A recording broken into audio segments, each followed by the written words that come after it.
Hello friends, আসসালামু আলাইকুম। আমি MD Jasimuddin Khandakar, check update tech news চ্যানেলের পক্ষ থেকে আপনাদেরকে জানাচ্ছি ওয়েলকাম। আজকের ভিডিওতে আপনাদের সাথে শেয়ার করব SU full course tutorial in Bangla class 38 what is meta viewport. অর্থাৎ আজকে আমরা SU full course tutorial in Bangla আমরা ক্লাস 38 এর মধ্যে কি দেখব, যে আমাদের টেকনিক্যাল এসইউর মধ্যে এই মেটা ভিউপোর্টের বিষয়টা কি আজকে আমরা এই সম্বন্ধে ডিটেইল জানবো।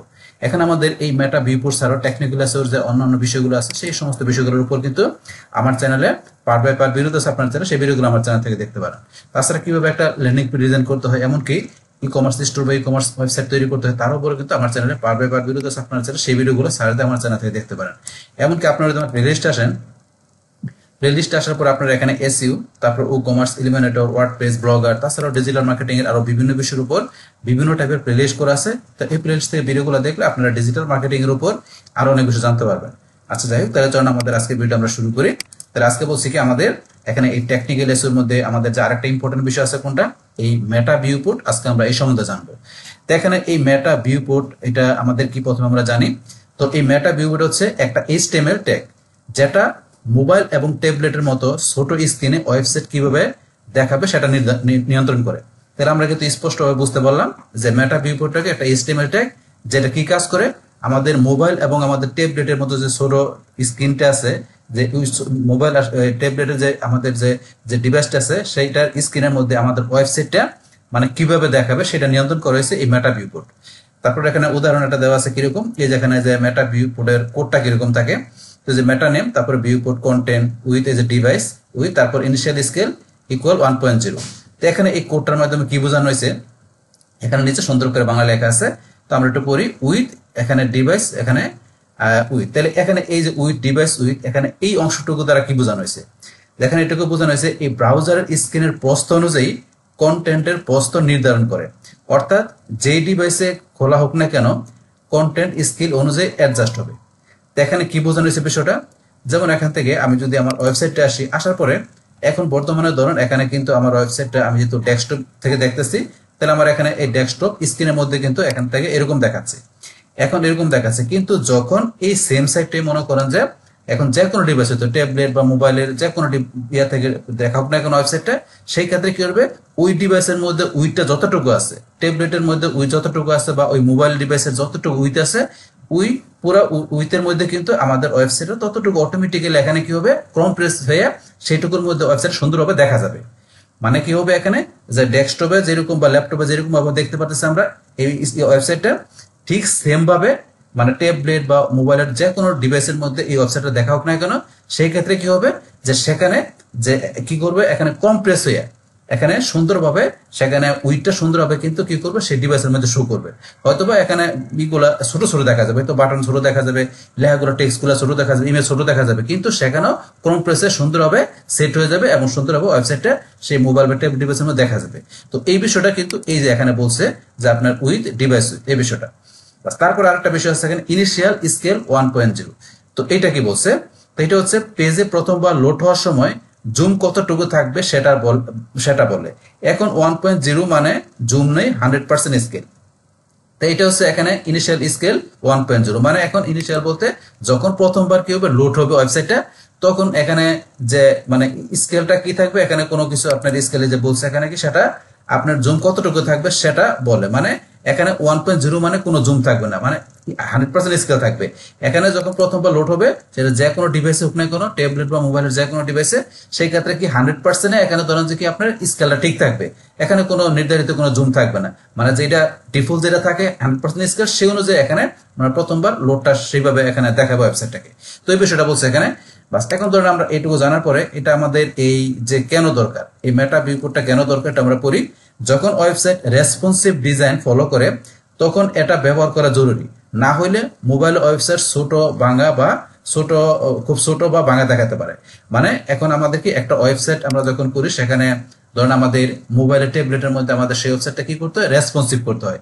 কারণ আমাদের কিন্তু এখানে মেটা ভিউপোর্ট আমরা ইউজ করলেও কিন্তু আমাদের কি করতে হবে, আমাদের ওয়েবসাইটটাকে তাতে মোবাইলের ট্যাবলেটে সুন্দরভাবে দেখায়, সেই ক্ষেত্রে আমাদের অবশ্যই প্রথমে রেসপন্সিভ করতে হবে। রেসপন্সিভ করা থাকলে আমাদের, তারপর যদি মনে করেন আমরা এই যে এখানে আমাদের এই ওয়েবসাইটের মধ্যে আমাদের কোথায় ব্যবহার করতে হবে, আমাদের ধরুন যে থিম ফাইল এডিটর, মানে আমরা ওই যে থিমে যায় আমাদের এখানে অ্যাপিয়ারেন্সের মধ্যে আমরা থিম ফাইল এডিটর আছে, আমরা হেড ট্যাগের ভিতরে কিন্তু এই কোডটা ব্যবহার করব। এই যে কোডটা এখানে বলতেছে আমরা এই কোডটা ব্যবহার করবো। এটা কিন্তু ব্যবহার করা থাকে ডেভেলপে, না থাকলে আপনার ব্যবহার করে দিবেন। কিন্তু এটা ব্যবহার করলেও কিন্তু আমাদের কি করতে হবে, অবশ্যই আমাদের সাইটটাকে প্রথমে রেসপন্সিভ করা থাকতে হবে, যে আমাদের ট্যাবলেটে পাশাপাশি মোবাইলে যদি রেসপন্সিভ করা থাকে তারপরে সেই কোডটা ইউজ করলে এই যে এখানে যে বিষয়গুলো বলছে, এই যে এখানে এই যে উইথ ডিভাইস আর ইনিশিয়াল, সেই বিষয়গুলো কিন্তু কাজ করবে। অবশ্যই প্রথমে রেসপন্সিভ করা থাকতে হবে, তারপরে এই কোডটা আমরা আমাদের ওয়েবসাইটে মানে কোথায় ইম্পলিমেন্টেড হেড ট্যাগের মধ্যে ব্যবহার করতে হবে। বাস এটা হচ্ছে এই বিষয়টা। তারপর এখানে ধরেন আমাদের এই যে এটা কেন দরকার, তো এটা তো আমরা এখান থেকে যে বলছে যে এটা যদি আমরা রেসপন্সিভ না করি তাহলে সেই ক্ষেত্রে এখানে আমাদের ওয়েবসাইটটা যখন ছোট ডিভাইসে দেখাবে তখন এখানে মানে সুন্দরভাবে দেখাবে না। দেখা গেছে আপনার কোনো কিছু মানে ছোট বড় হয়ে গেছে, ইমেজ ছোট বড় হয়ে গেছে, টেক্সট একদিকে ভাঙা হয়ে গেছে, মানে এলোপাথারি দেখা যাবে, সুন্দর দেখা যাবে না। তো এই বিষয়টা বলছে। তারপর এটা উপকারিতা কি, রেসপন্সিভ ডিজাইন এখানে যে বিভিন্ন স্ক্রিন সাইজে ওয়েব পেজটিকে সঠিকভাবে প্রদর্শন করতে সাহায্য করে। ওদের রেসপন্সিভ করলে কি হয়, যে আমাদের যে বিভিন্ন স্ক্রিনে সাইজে ওয়েব পেজটিকে সঠিকভাবে যে কোনো স্ক্রিনে গেলে মানে এখন স্ক্রিন করা থাকলে মোবাইলে বা ট্যাবলেটে যে কোনো ইয়েতে গেলে মানে সুন্দরভাবে দেখা যাবে আর কি। এটা বলছে মোবাইল ফ্রেন্ডলি, মোবাইল ডিভাইসগুলোতে ওয়েব পেজটি ভালো দেখা যাবে। মোবাইলে যে কোনো মোবাইলে আমরা দেখি না কোনো আমাদের ওয়েব পেজগুলোকে সুন্দরভাবে দেখা যাবে। তারপরে গুগলের মোবাইল ফার্স্ট ইন্ডেক্সিং এর জন্য গুরুত্বপূর্ণ, তাহলে মোবাইলের ফার্স্ট ইন্ডেক্সিং এর জন্য গুরুত্বপূর্ণ, আমাদের এসইওর ক্ষেত্রে এটা খুব ভালো এফেক্ট করে। তো এটা আমাদের অবশ্যই করতে হবে এই মোবাইল রেসপন্সিভের যে বিষয়টা। তাহলে আমরা কিন্তু এখানে থিওরিটিক্যাল এই বিষয়গুলো জানলাম, বা জানার পরে এখন ধরেন আমরা এখান থেকে আমাদের সাইডে বা আমাদের অন্য কিছু সাইডে আমরা দেখি যে এটা কোথায় মূলত এই কোডটা ব্যবহার করা আছে, আর এটা ব্যবহার যদি করা না থাকে তাই সেই ক্ষেত্রে কি প্রবলেমটা সেটা আমরা একটু প্র্যাকটিক্যালি দেখি এখন। তাহলে এখন ধরেন আমাদের প্রথমে দেখি এখান থেকে ধরেন আমরা এই যে পেওনিয়ার এই সাইটটার মধ্যে আসি। তো আমাদের এটা একটা আমরা জানি যে এটা আমাদের পেমেন্ট মেথড, এটা আমাদের মার্কেট প্লেসের আমাদের পেমেন্ট আমরা ট্রানজাকশন করার জন্য আমরা এটা আমরা ব্যবহার করি পেওনিয়ারটা। তাহলে এটার মধ্যে এখন আমাদের দেখি যে ভিউ পোর্টটা মেটা ভিউ পোর্টটা কেমন ব্যবহার করা আছে দেখার জন্য আমরা এটা মাউসের ডান বাটনে ক্লিক করে আমরা চলে যাবো কোথায়, আমরা ইন্সপেক্টর দেখতে পারি, বা আমরা যে ভিউ পেজ সোর্সে ক্লিক করি, বাস ক্লিক করার পর আমরা কন্ট্রোল এফ দিব। এফ দেওয়ার পরে এই যে আমার এখানে ভিউ পোর্ট লেখা আছে, তা আপনার এখান থেকে লেখা না থাকলে এই যে বিআইই ভিউ পোর্ট লেখা দিবেন। লেখার সাথে সাথে আমার এখানে এই যে ধরনের এখানে এই ধরনের লেখা আছে উপরে কোথায়, এই দেখেন উপরে কিন্তু একবার এই যে এসটিএমএল ট্যাগের নিচে এখানে দেখেন এই যে হেড ট্যাগের মানে নিচে এই যে মেটা এখানে ভিউ পোর্ট, তারপরে যে আমরা যেটা বলছি উইথ ডিভাইস স্কেল, তারপর ইনিশিয়াল স্কেল 1 আর এই যে মিনিমাম স্কেল 1.0, মানে যে বিষয়টা যে 1.0 যেটা আছে এই যে 1.0 ইনিশিয়াল স্কেল। তো এখানে এটা 1.0 এর ধরুন আপনার এই যে এখানে কিন্তু এই যে এখানে মিনিমাম স্কেল 1.0 মানে 1, এটা মানে না লেখলে প্রবলেম নেই। তো এটা এখানে ধরুন কিছু কিছু সাইটে এটা লেখা থাকে, আপনার না লেখলে সমস্যা নাই। তো এখানে এই যে যেটা আছে ইনিশিয়াল স্কেল 1.0 এইটুকু লিখলে হবে। এই যে এখানে বাকিটুকু 1.0 এখানে বাকি এইটুকু না লিখলেও প্রবলেম নাই, বাস এখানে পেওনিয়ার লেখছে, বাস এটা থাকলো না থাকলো নাথিং বাট, কিন্তু যেটা লেখা আছে ওইটা লেখা থাকলে দ্যাটস এনাফ আমাদের জন্য। বাস এইভাবে কিন্তু এখানে পেওনিয়ার দেখাচ্ছে, বাস এটা পেওনিয়ার দেখাচ্ছে বলে কিন্তু পেওনিয়ার সাইটটা মোবাইলে বা ট্যাবলেটে যে কোনো ডিভাইসে গেলে মানে আপনার সুন্দর হবে, মানে স্ক্রিনের মধ্যে দেখা যাবে এটা সাইটটাকে। বাস এখন পেওনিয়ার আমরা সাইটে দেখলাম, এখন পেওনিয়ার পরে আমরা অন্য একটা সাইটে আসি, যেমন এটা কি এখানে নিলসেন, আমরা এই সাইটে আসি, এটা আমরা কন্ট্রোল ইউ প্রেস করি, মানে আমরা ভিউ এতে ঢুকলাম ভিউ পেজ সোর্সে, তারপরে কন্ট্রোল এফ ভিউ পোর্ট আমরা এখানে ক্লিক করলে দেন এটার মধ্যে যে ভিউ পোর্ট এই দেখেন ইনিশিয়াল স্কেল ব্যবহার করা আছে। তাহলে এই সেক্টরের মধ্যে ব্যবহার করা আছে আমরা দেখলাম, পেওনিয়ার ব্যবহার আছে আমরা দেখলাম। এরকম মনে করেন যে আপনারা আমি এক্সাম্পল স্বরূপ দেখালাম, আপনারা বিভিন্ন সাইটে গিয়ে দেখতে পারবেন কোন জায়গায় ব্যবহার করা আছে। এখন এই যে আমার যে সাইটটা আছে আমার এই ডেমো ই কমার্স সাইট, এটার মধ্যে দেখে আমার কোথায় ব্যবহার করা আছে তা দেখার জন্য সেম ভাবে মাউসের ডান বাটনে ক্লিক করে আমরা এই যে ভিউ পেজ সোর্স এখানে যাই, যাওয়ার পর এখন আমি কন্ট্রোল এফ প্রেস করে ভিউ পোর্ট এই দেখেন আমার এখন উপরে এই যেখানে হেড ট্যাগ, এই যে হেড ট্যাগের নিচে আমার এখানে কিন্তু এই যে মেটা নেম এই যে ভিউ পোর্ট তারপরে কন্টেন্ট এই যে আমার এখানে ব্যবহার করা আছে।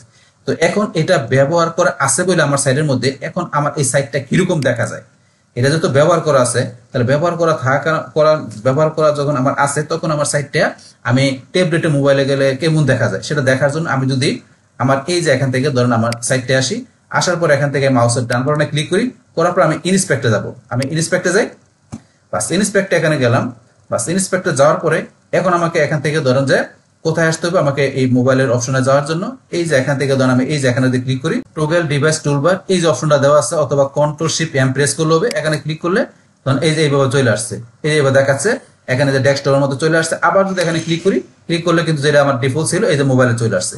এখন এখানে এই যে ডাইমেনশন আইফোন এখানে 40 প্রো ম্যাক্স এটা দেখাচ্ছে, কিন্তু এটা আমাদের জুমটা 6% করা আছে, আমি এটা জুমটা বাড়াই নেই, ধরুন আমি 75% করে দিলাম। বাস করার পরে এখন এটা ধরুন আমি একটু স্ক্রল এটা টান দিয়ে এটা নিচে নিয়ে আসছি, এটা ধরুন একটু বেশি বড় হয়ে গেছে, উপর দিকে চলে আসছে। এটা ধরুন আমি এখান থেকে এটাকে একটু নিচ দিকে নিয়ে এসে এটাকে এইভাবে নিয়ে আসলাম, তাতে এটা দেখতে সুবিধা হয়। বাস এখন নিয়ে আসার পরে এখন ধরুন আমাদের এই যে সাইডটা ধরুন এখানে কিন্তু এই আইফোন 14 প্রো ম্যাক্স এর মধ্যে এইভাবে কিন্তু সুন্দরভাবে শো করতে দেখেন, উপরে এইভাবে আসছে, এই যে সুন্দরভাবে কিন্তু রেসপন্সিভ দেখাচ্ছে, এই দেখেন দেখাচ্ছে। নিচে আসলে যে ধরুন আমাদের সাইডটা সুন্দরভাবে কিন্তু সবগুলো বিষয় সুন্দরভাবে দেখাচ্ছে, যে ফুটার সহকারে, আর এই যে উপরে হেডার, তারপরে মধ্যে এখানে বাকি বিষয়গুলো দেখাচ্ছে। আমরা যদি এখান থেকে ধরুন আবার এখানে চেঞ্জ করি, করার পরে এখানে আইফোন প্রো ম্যাক্স এর আমাদের যে স্যামসাং গ্যালাক্সি এখানে ধরুন এটাতে দেখি, দেখার পরে এখানে আমি একটু জুমটা বাড়া নিব, আমার দেখার সুবিধার্থে 100% করে নিলাম। এখানে দেখেন এই যে হেডার দেখাচ্ছে, তারপরে যে ভিতরের যে কন্টেন্ট গুলো সুন্দরভাবে দেখাচ্ছে, তারপরে যে ফুটারও দেখাচ্ছে। এখন কিন্তু সবকিছু দেখতে পাচ্ছে, আপনার যেটাতে দেখেন সুন্দরভাবে দেখাবে। কিন্তু যদি এখন আমার এখান থেকে যে কোডটা ছিল, এই যে এই কোডটা যেটা, এই যে এখানে মেটা ভিউ কোড, এই কোডটা আমি এখান থেকে কি করব, এটা সরাই দিব। সরাই দেওয়ার পরে আমি দেখবো যে এখানে আমার এই চেঞ্জিংটা কি দেখায়। তো সেটা দেখার জন্য আমার এখান থেকে এটা সাইটটা আমাকে লগ ইন করা থাকতে হবে। আমার এখানে অ্যাডমিন প্যানেলে আসি বা ড্যাশবোর্ডে আসি।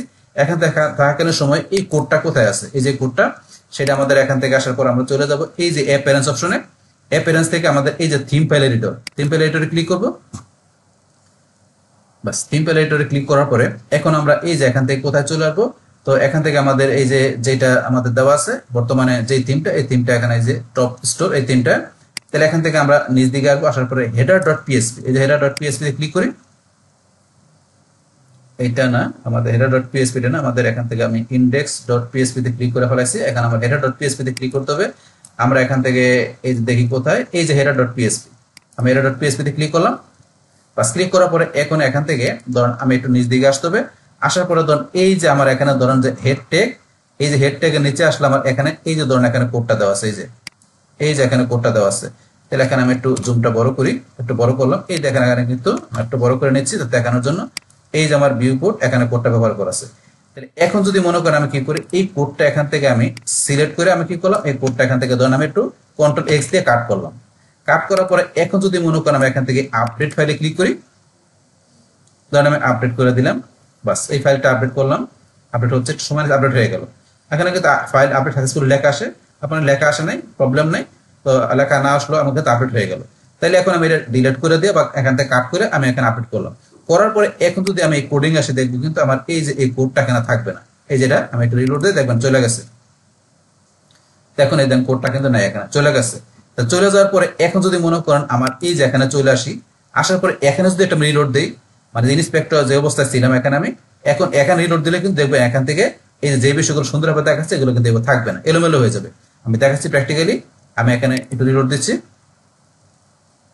বাস রিলোড দেওয়ার পরে এখন আমরা চেঞ্জিংটা খুব ইজিলি দেখতে পারবো। বাস রিলোড দেওয়ার পর এখন দেখেন এখানে স্যামসাং গ্যালাক্সির ভিতরে আমার কিন্তু জুম 100% করা আছে, আগে যেটা ছিল। এখন দেখেন এখান থেকে যে হেডার একটু কিন্তু ভেঙে গেছে, এই যে নিচে আসেন, এই দেখেন ইমেজগুলো, এই যে দেখেন ইমেজগুলো কিরকম বড় হয়ে গেছে। এই একটা ইমেজ আরো ইমেজ ছিল, ইমেজগুলো এরকম দেখাচ্ছে। তারপরে নিচে আসি, এই দেখেন এখানে যেভাবে দেখাচ্ছে প্রোডাক্টগুলো, এই যে এখানে দেখাচ্ছে প্রোডাক্টটা কিন্তু এই যে ভিতরে আরো আছে, এদিকে সরে গেছে। তারপর নিচে আসলে দেখেন এই যে এটা কিন্তু এইদিকে সরে গেছে। তারপরে যে এই যে পাশে এই পাশে প্রোডাক্টের ভিতরে চলে গেছে। তারপরে দেখেন এই যে এলোপাতার এই যে অ্যামাজন, এখানে আরো কিছু ছিল কিন্তু ভিতরে চলে গেছে, উল্টাপাল্টা হয়ে গেছে। দেখেন কোনো কিছু ঠিক পাবে না। এই দেখেন এখানে ফুটার যেটা আছে, ফুটার এইটুকু আছে, বাকিটুকু নেই, মানে এখানে সবকিছু উল্টাপাল্টা হয়ে গেছে। এখন যদি আমি এটা ছাড়া অন্য কোনো ইয়েতে যাই, এখন যদি আমি এই যে আইফোন প্রো ম্যাক্স ধরুন এটাই গেলাম, 14 প্রো ম্যাক্সে যাই, বা যাওয়ার পর আমি জুমটা যদি বড় করি, ধরুন আমি এটা 100% করলাম।